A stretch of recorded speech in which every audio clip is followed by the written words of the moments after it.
All right, welcome back to Sunday Nation. Let's bring in former Highland Park Police Chief Hilton Napoleon, of course, also the brother of the late beloved Wayne County Sheriff and former Detroit Police Chief Benny Napoleon. Thank you so much for being here. Thank you, Bankole, for inviting me. Yes, I want to begin, I've been thinking about having you in. You have a book out on police reform. I want to talk about that. And certainly I want to also have you reflect on Sheriff Napoleon as well. But I want to begin with Highland Park. You were police chief in Highland Park. That's correct. And Highland Park right now needs a lot of help. Yes. And we've been talking about that, just, the water debt, but that's just one issue. The public safety issue, I want to talk about that because, too often sometimes we read about ugly stuff in the press about, the crime and all of that in Highland Park. Talk about Highland Park's recovery, though, from a public safety standpoint, because you were chief over there. Yeah, well, they really do need a whole lot of help, even within their even in their police department. Yeah.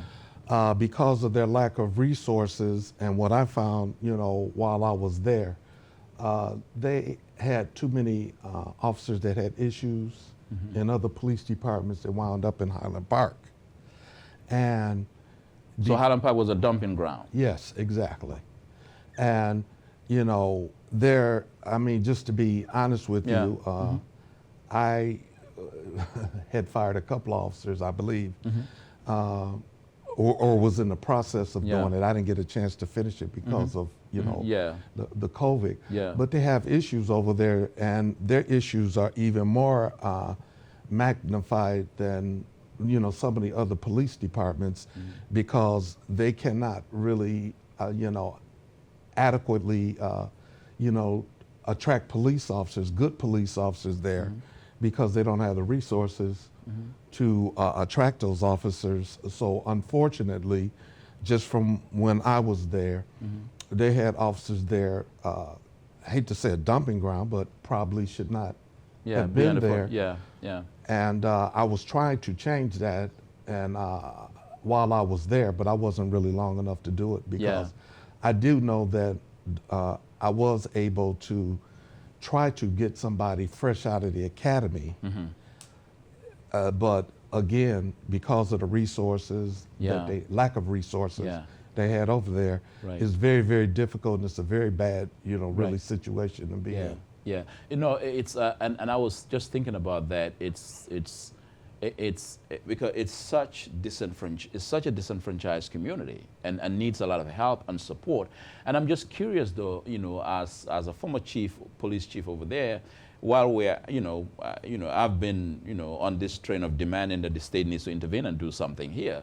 I mean, do you feel that we need to add public safety support to it as well from the state in terms of resource? Almost definitely. So it's not just the water debt we're talking about, but also the police department that needs resource and help. They need a lot of resources over there. I mean, there were some things over there that I wanted fixed or was trying to fix, but they did not have the money to do it. Well, within the police department, they really need help with a new facility because the facility that they had over there was inadequate, and it was problematic as far as detaining prisoners. And I did try to get an initiative with the, in the process of initiative with the Wayne County Sheriff's Department to deal with, our lockup over there, which was insufficient to hold, prisoners in for longer periods of time. Right. Wow. Wow. It's just remarkable, Joe. I mean, what would you, if the state were to intervene in terms of dollars and resources for public safety, what areas would you recommend? Within the police department? Well, first of all, they need a facility that was a building.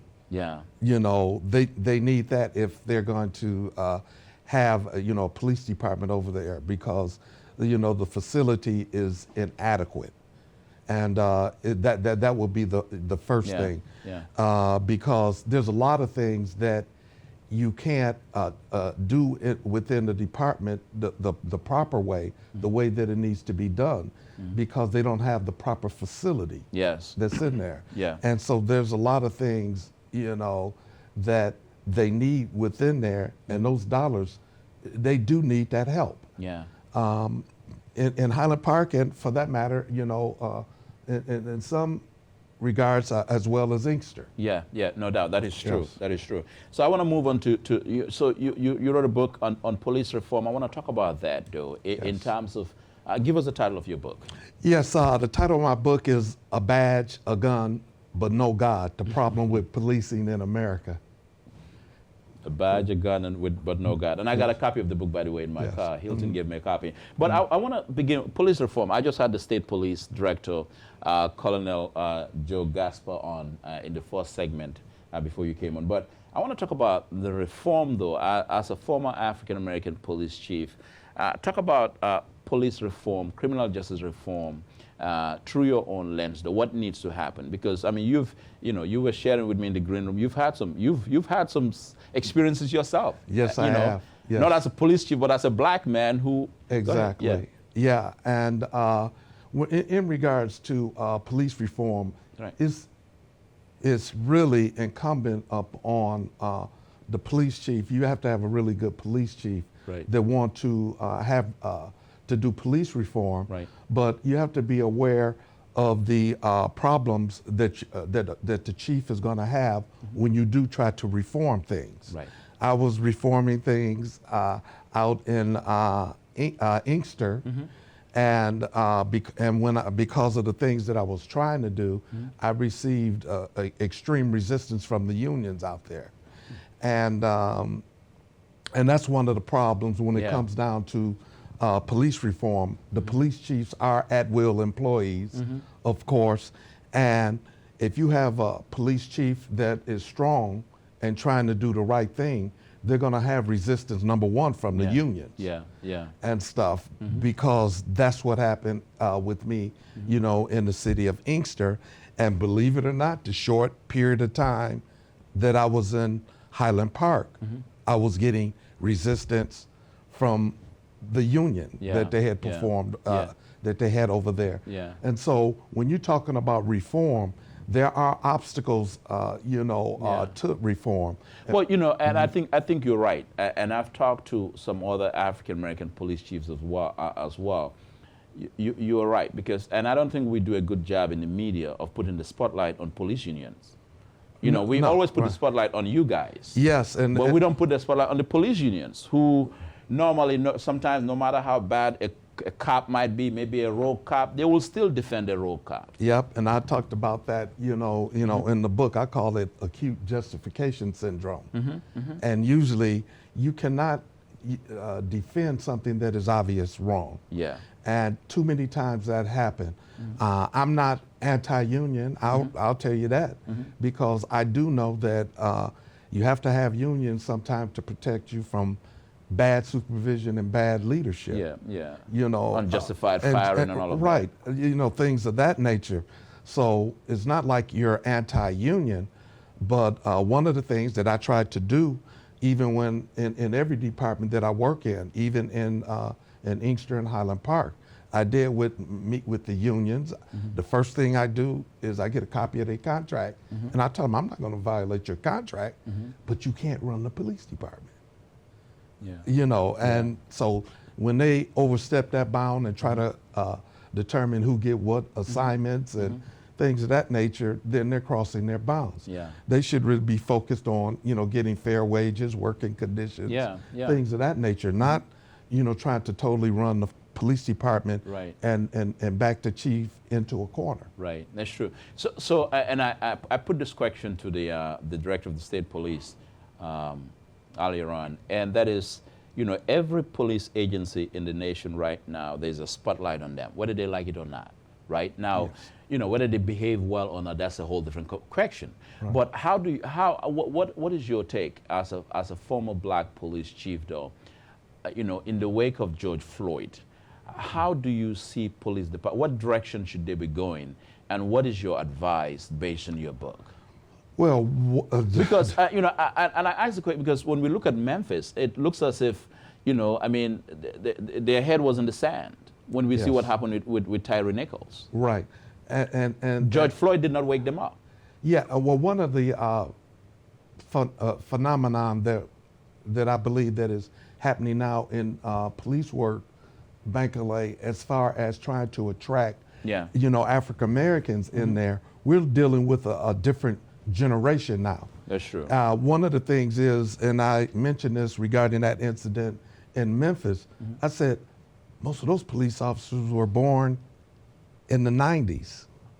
And they came up with rap music, video games. There are a lot of things, you know, the violent video games. Yeah. And I know that this may seem yeah. off the wall, but Yeah, those but are the influenced things by that, mass culture. yeah, you know, that influences things when it comes down to whether you take a life, whether or not, you know, and also your moral values, Yeah, and yeah. stuff. And so those things are having influences now, and it's very difficult to attract qualified African Americans because of this culture of NWA, after police, you know, everything is anti-police. And when you see those things, that's why it's so important that these incidents that be happening in these police departments, they have got to stop. And police chiefs have to know where their problem officers are. They're supposed to. And they have all type of technology. They have a professional standard software that they can use to attract incidents for every officer, but it has to be used and it has to be monitored. So here's the problem, though. It seems as if, and this is what I've seen, and that whenever an officer gets in trouble, or whenever an officer shoots or kills an unarmed black person, when you look at their background, they already have a rap sheet. Oh. You know, they've had a record of excessive use of force. They've been sued a number of times. And the question becomes, you know, it's as if the signal was already there. There was a siren already there saying, watch out for this officer, but they're still in the force. Right. And now they do something that finally catches up, and then the department has to pay for it. Exactly. And I discussed this also, you know, in the book, because police departments nationwide are paying out massive amounts of money because of this very small percentage of police officers who really shouldn't be on the force.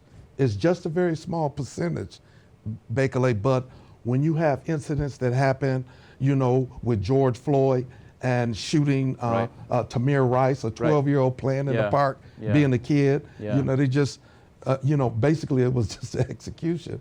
And when you see these incidents, you know, happening over and over again, and then, you know, you have these lawsuits that followed, it cost Minneapolis, what, $27 million? Yeah, they paid a lot of money, And then shortly after, it went, you know, and they keep coming. They keep coming. And so what it does is it affects, that money could be paid in other areas that could help, you know, the citizens. I want to transition to your brother, the late Wayne County Sheriff, former Detroit Police Chief Benny Napoleon. The two of you were close. You look alike. You look like twins. And just to reflect on Benny, his life and his service to the city. Wow, Benny, it has just a very, and I'm not saying this because of, you know, my brothers, because it's the truth. He's a very good person. He's always had a generous heart, and he always had a respect and like for everybody. And he had a heart of gold, and that's what I would say. And it reflected upon the service and also his career in everything that he partake. He was very successful. He worked extremely hard. People don't know how hard, you know, that my brother worked. And, you know, I was his biggest supporter and defender. And I make that very clear because, you know, a lot of times thinks that, you know, Benny was given a lot of things, but they do not know how hard, you know, he did to work to get promotions. We worked together, and we spent, we would study 16 hours a day for the promotional exams, and people don't see that. He worked hard. Nobody gave him nothing. Yeah. Remarkable. The last encounter I had with Benny was in 2018 at the rescue mission. I still played on the radio. You know, and I'm glad I keep doing it because it's healing for me. Well, thank you. You know, thank it really you. is, and Thank because you. it's almost as if, you know, when I listen to your show, Right. Nearly every day, Right. it's a healing thing. Yeah. And he was a beautiful soul, and he was very respectful. I mean, we had a great and a respectable relationship.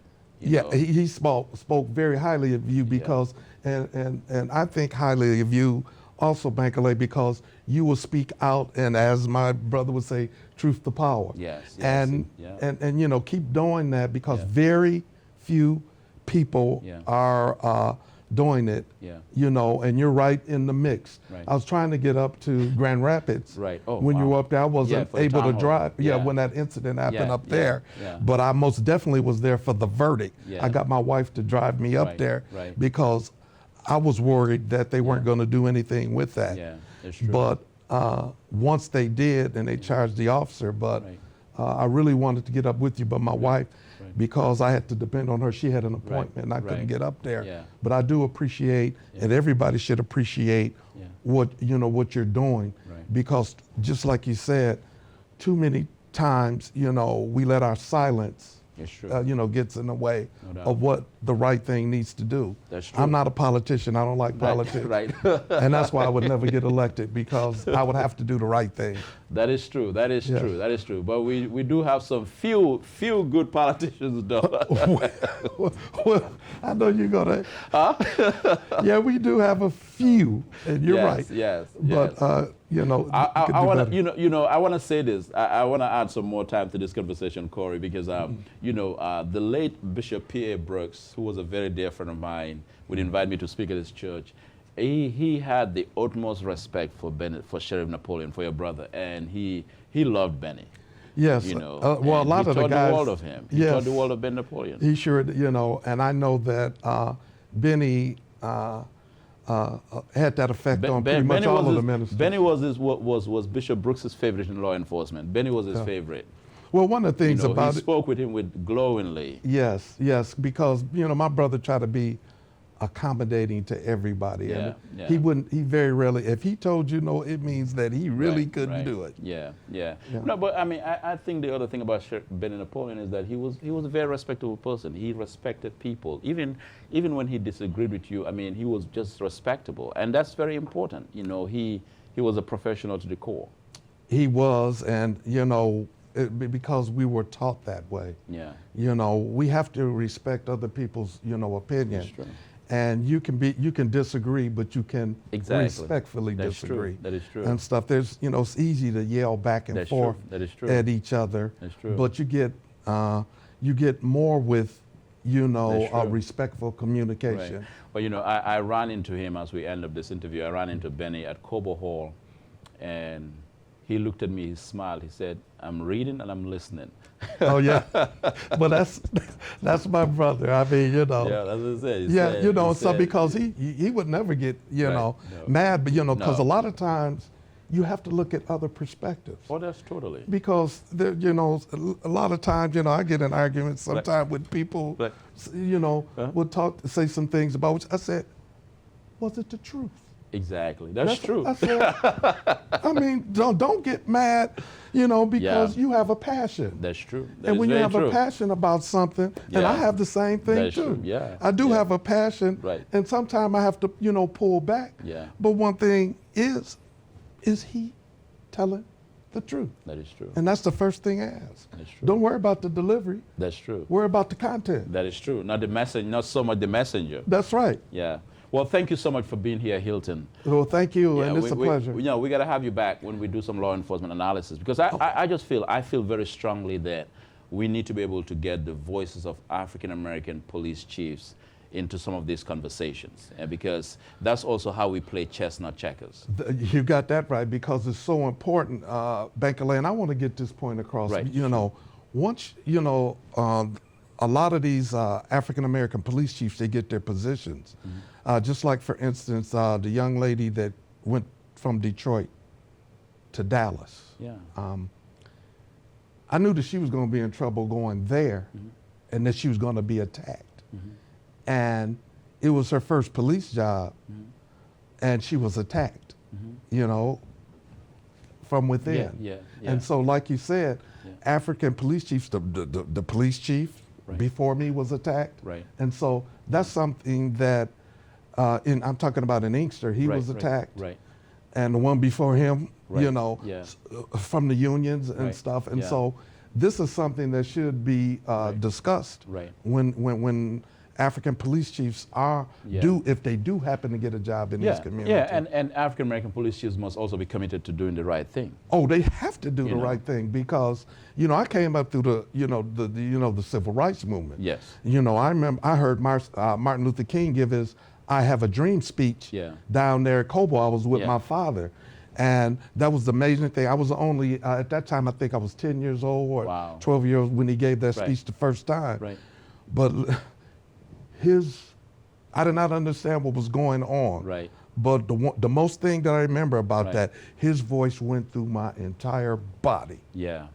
When I'm saying, like, this guy must be important. Wow. And it remained with you. Yes. All right. To this day. Thank Every you so time I much. hear his voice. Thank you so much for being here. Thank you so much, Bankole. And keep pushing. Thank you.